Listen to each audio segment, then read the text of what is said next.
ഇതെന്തേ പുള്ളിക്കാരൻ കാണിക്കുന്നത്? ഇതൊന്നും ചോദിക്കാൻ പറയാൻ ഇവിടെ ആരും ഇല്ലേ? സൺഡേ ആയതുകൊണ്ട് തന്നെ മെട്രോ കയറി സരോജിനി മാർക്കറ്റിൽ പോകാൻ കുറച്ച് തിരക്കധികം വരും. തെന്നിക്കിടക്കുന്ന റോഡ് ആയതുകൊണ്ട് വണ്ടിന്ന് മറിഞ്ഞു വീണ ഒരു പാവം ചേട്ടനായിരുന്നു.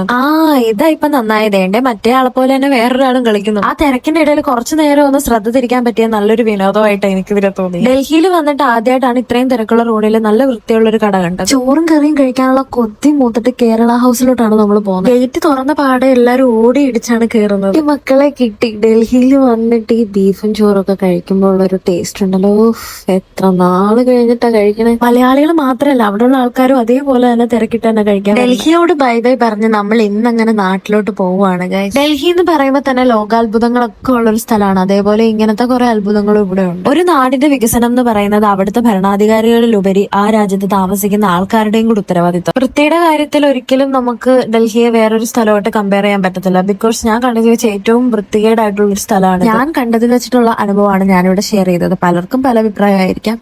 നമ്മൾ നെക്സ്റ്റ് വീഡിയോയിൽ നാളെ കാണാം.